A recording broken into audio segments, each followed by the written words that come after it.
சேதங்கள் கூட இராணுவத்தினரால் பாதிக்கப்பட்டிருக்கிறது. ஆனால் ஆலயம்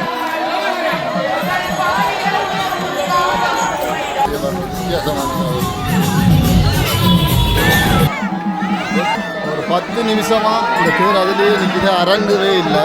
தீ மிதிக்கும் வைபவம்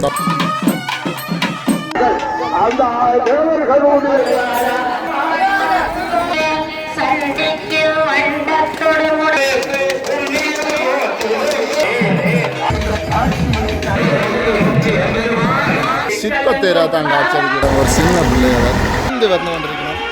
பூஜை புனக்காரம் இல்லை, ஆனால் கோயில் பாதுகாக்கப்பட்டிருந்தது. இனிப்பு பலகாரம்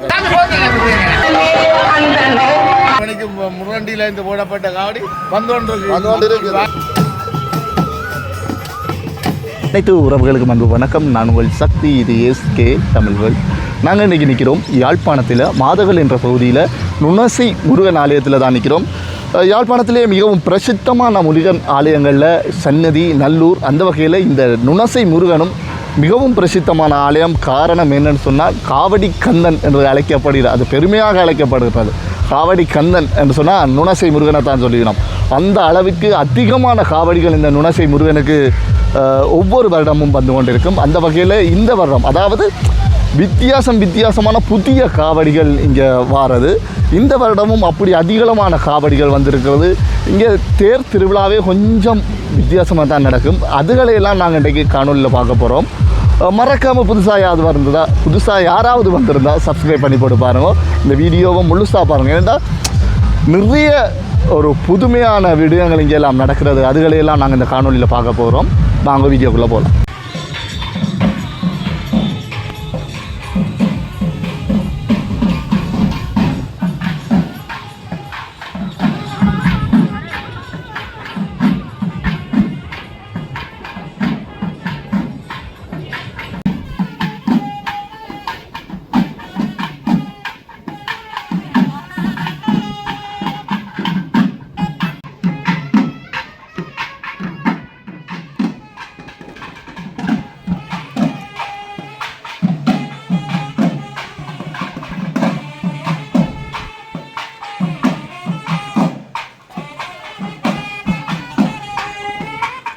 சின்ன பிள்ளையெல்லாம் ஆடிக்கணும், பொம்பளை பிள்ளையெல்லாம்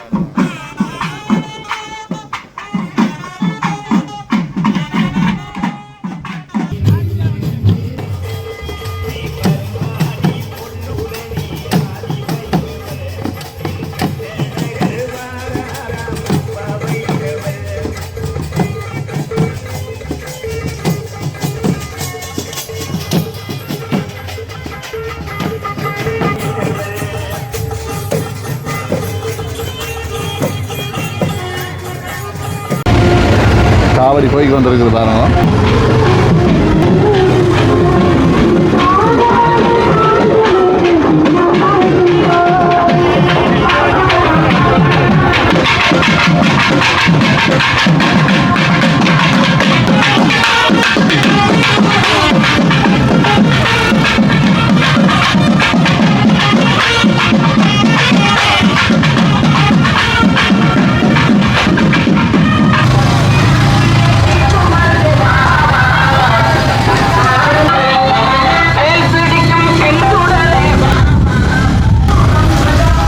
நல்ல விஷயம். தண்ணியல் இந்த வெயிலுக்கு தண்ணியை அடித்து கொண்டிருக்கோம். ரோட்டில் தண்ணியல் அடிக்காது நடக்கவும் இல்லாது. காவடி நான் இந்த கோயிலை தாண்டி வரைக்கும் ஒரு 10 காவடியை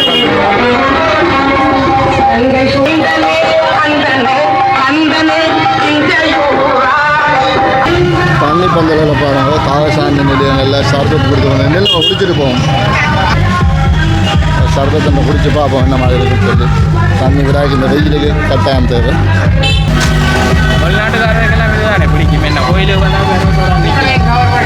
நல்லா இருக்கு, நல்லா இருக்கு, இங்கே நல்லா இருக்கு.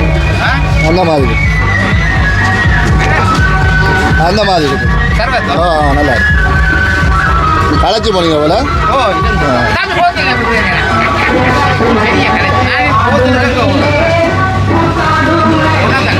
நுணச கோயிலுக்குள்ளே வந்து கொண்டு இருக்கிறோம். இந்த வார பாதையிலே உங்களை பார்த்தா தெரியும் கச்சான் கடைகள், நிறைய கச்சான் கடைகள், காவடிகள் போய்கொண்டே இருக்குது. சொன்னால் தானே காவடி கந்தன். இந்த வார பாதம் முழுக்க காவடிகளாக தான் இருக்கும். ஏன்னா அந்த அளவு காவடிகள் இருக்கும். இன்னும் தேர் இழுக்க தொடங்கல.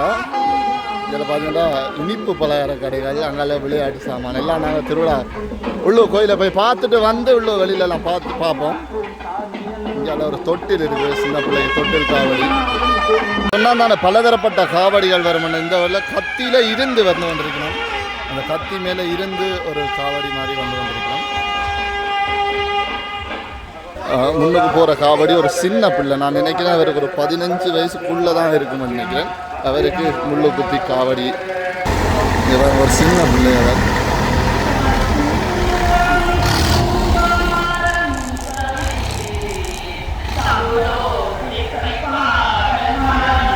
நீளமான தேங்காய்கள் குவிக்கப்பட்டிருக்குது. தேர் இழுக்கும் முதல் அந்த உடைக்கிறதுக்காக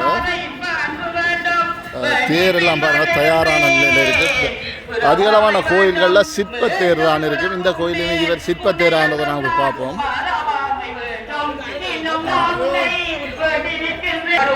இங்கேயும் தேர் சிற்ப தேராக தான் காட்சியளிக்கிறாங்க.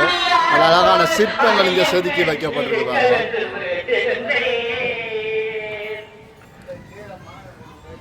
எல்லாமே ஒரு அழகான சிற்பங்கள் செதுக்கி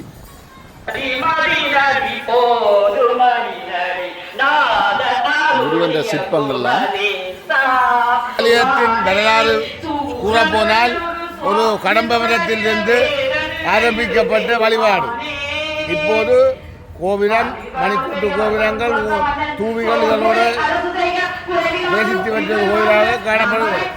அடுத்தது 14ஆம் ஆண்டு வித்யானந்த கும்பாபிஷேகம் தர்மாத்தா பாலசுப்ரமணியா அவர்கள் இந்த தலைமையில் நடைபெற்றது. அதற்கு பின்னர் இவ்வரிடம் செய்ய வேண்டிய ஒரு காலகட்டத்திற்கு உருவாகி இருக்கிறது. அதே நேரத்தில் நாடு 5ஆம் தேதி தம்பி 4ஆம் தேதி திங்கட்கிழமை பாலஸ்தானம் செய்வதற்கு முருகப்பெருமான் விடை கொடுத்து தர்மகர்த்தா அவர்களும் இதை செய்வதற்கு முடிவெடுத்துள்ளார். ஆகவே சகல இந்து மக்களும் இந்த கைங்கரியத்தை எங்களுடன் ஒத்துழைத்து தர்மகர்த்தாவுடன் ஒத்துழைத்து செய்ய வேண்டும் என்று கேட்டுக்கொள்கின்றோம். தீமிதிப்பெல்லாம் நடக்கிறது. தீமிதிப்பு நடக்கிறது. காவடிகள் வரும். அது காலங்காலமாக நடக்கிறது. இடையிட்டு வர சில இடையூறுகள் அவர்களுக்கு சேர்வர்களுக்கு இடையூறு வந்தால் நிற்கப்படும். இந்த யுத்த காலங்கள்ல எல்லாம் முந்தி மாதங்கள்ல தான் கொஞ்சம் பாதிப்பு. யுத்த காலத்தில் இந்த கோயில் இந்த காலத்தில் இங்கே கொஞ்சம் பிரிந்தவ கோயிலை பாதுகாத்துக்கணும். பூசை உணக்காரம் இல்லை, ஆனால் கோயில் பாதுகாக்கப்பட்டிருந்தது. சேதங்கள் கூட இராணுவத்தினரால் பாதிக்கப்பட்டிருந்தது. ஆனால் ஆலயத்துக்கு இங்கே இருக்கிற அடியவர்கள் வந்து போவார்கள். காவடி குறைஞ்சதான் 300-400 காவடிகள் வந்த இடம்பெறுவல் காலங்களில். இப்போ எப்படியும் ஒரு 200 காவடியை நாங்கள் எதிர்பார்க்கிறோம். இப்போ எல்லாம் பரவ காவடிகள் கிராமத்தில் வந்து பாத பிரச்சனையால கிராமத்தில் இப்போ கொஞ்ச நாள் மரண நிகழ்வுகள் நடந்ததாக மரண நிகழ்வுகள் காரணமாக அதே நேரத்தில்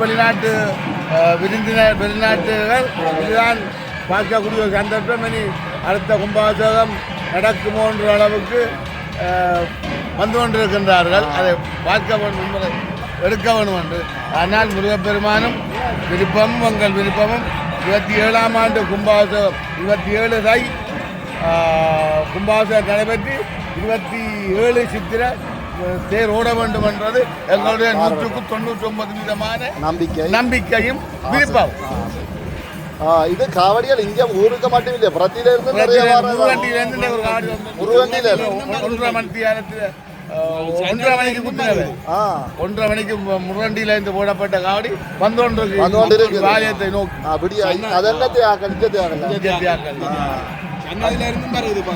இத காவடி கந்தன் தான் சொல்றது.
படம் போய்கொண்டிருக்கு எடுக்கிறதுக்காக.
முருகப்பெருமான் அடியார்களே இந்த உலகியம் அடியவர்களுக்கெல்லாம் அந்த தேவர்களுடைய அகப்பில பஞ்சம் புறப்பில பஞ்சத்திலே உள்ள அசுரர்களை மாநில பிறவியை அடையேற்றி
சரியான வெயில் உண்மையாக உங்களுக்கு தெரியும், மரண வெயில். இந்த வெயிலுக்கே மக்கள் சேர்ந்து தேர் எடுத்து கொண்டிருக்கணும். வருடம் உண்மையாகவே இதை விட ஒரு அதிகளவான மக்கள், இதுக்கு அடுத்தபடியான மக்கள்லாம் டிபிள் மடங்குன்னு சொல்லலாம். அவ்வளவு வர இந்த முறை வரையில காரணம் என்னன்னு சொன்னால், புலம்பெயர் தமிழர்கள் வாரத்துக்கான பிரச்சனைகள் உங்களுக்கு தெரியும். வெளிநாடுலேருந்து வாரது ஃப்ளைட்டுகள் சரியான கஷ்டம்.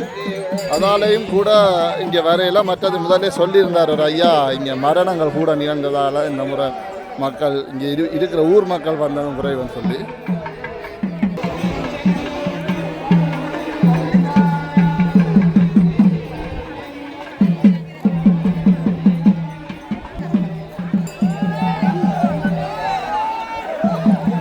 ஆண்கள் எல்லாம் வயலுக்கு இறங்கி தேர் இழுத்த வடம் பிடித்து இழுத்து கொண்டிருக்கிறோம்.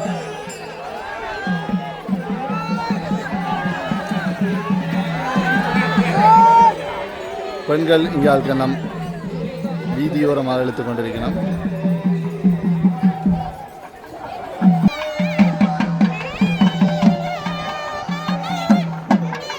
வணக்கம்.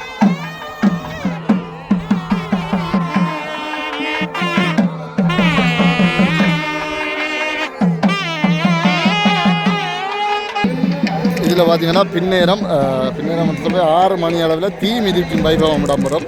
அதுக்கான ஏற்பாடுகள் நடந்து கொண்டிருக்கு. கட்டைகள் எல்லாம் எரித்து அந்த தீ தணல்களை ஏற்படுத்தி கொண்டிருக்கிறோம்.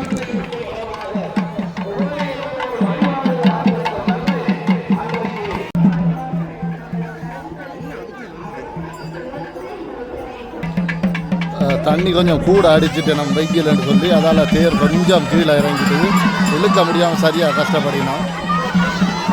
மெல்ல மெல்ல இறங்கி வாரார். ஆனால் கொஞ்சம் புதஞ்சிட்டு போல இருக்குது. அதுக்குள்ள சரியாக கஷ்டப்பட்டு கொண்டிருக்கு விழுக்கிறதுக்கு. நிலத்தில் புதஞ்சிருக்குது வாரம்.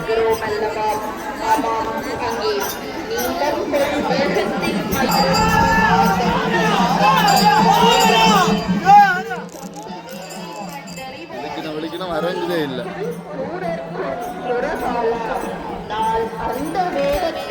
பிரச்சனையா இருக்கு.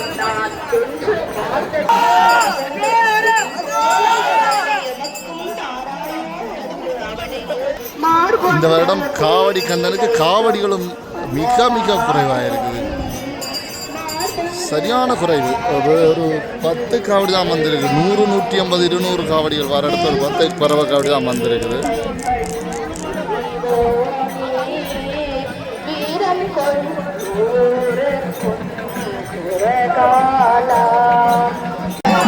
அதோகரா அதோகரான்னு கோஷமிட்டு விழிக்கணும்.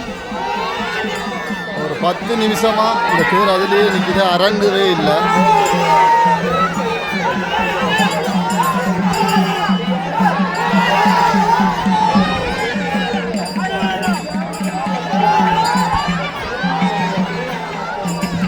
எவ்வளவு ஆக்ரோஷமாக இழுத்தாலும் தேர் அரங்குதே இல்லை.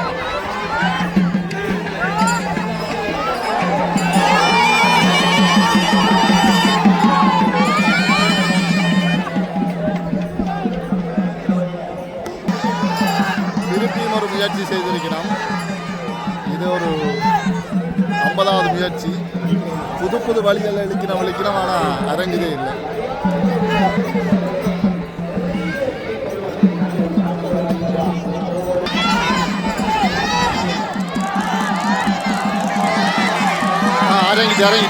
அரங்கிட்டு பேர் இறங்கிட்டது.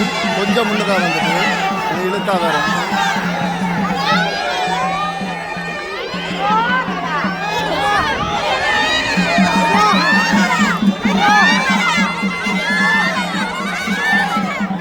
வெற்றிகரமாக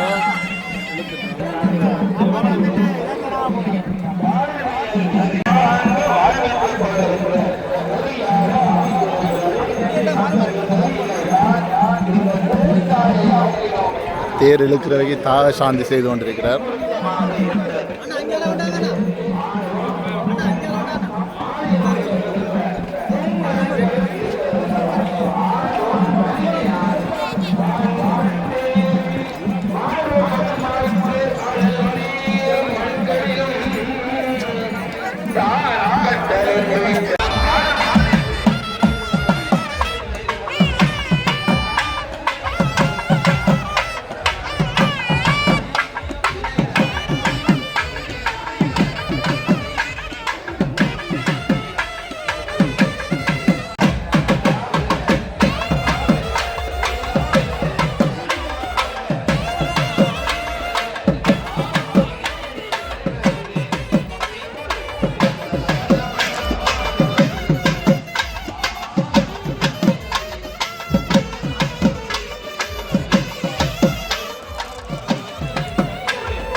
காவடிகளை பார்த்தீங்கன்னு சொன்னால் இந்த முறை சரியான குறைவு காவடிகள்.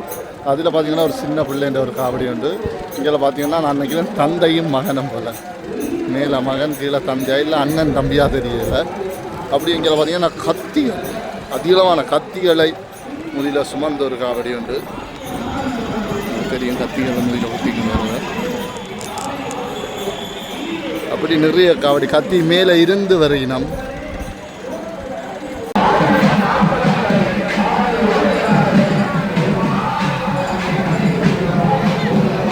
ஒரு அழகான இந்த வெயிலுக்கு நல்ல ஒரு மரம், இங்கே நிறைய மரம் நினைக்கும் ஆழ மரங்கள் ஒரு கூடாரமாக இந்த வெயிலுக்கு ஒரு அருமையான இடமாக கிடக்கு. அந்த ஒரு பார்க்க இங்கே பார்த்தீங்கன்னா காட்டும் வெயில், இங்கே ஒரு குளிரான பிரதேசம், ஒரு நடுக்காட்டுக்குள்ளே இருக்கிற மாதிரி ஒரு அழகான மர நிழலுக்குள்ள அதிகளவான மக்கள் கீழே வந்திருக்கணும். அப்படிங்கிற பார்த்தா சின்ன பிள்ளைகள் காவடி ஆடிக்கொண்டிருக்கோம்.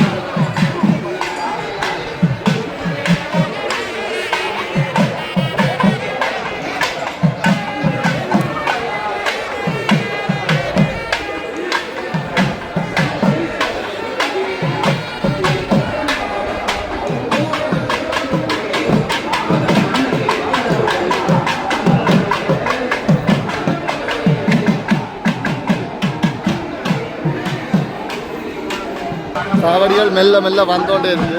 இதில் பார்த்தீங்கன்னா இருந்த ஏரியில் முள்ளுக்குத்தி காவடி,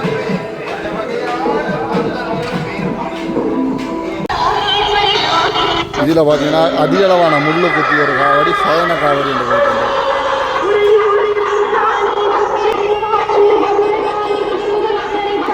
காவடிகள் வந்து கொண்டே இருக்குது. நாங்கள் திரும்பி கோவைக்கே நிறைய காவடி வந்தால் இப்போ திரும்பி வீட்டை போய்க்கே நிறைய காவடிகள் வந்து கொண்டே இருக்குது.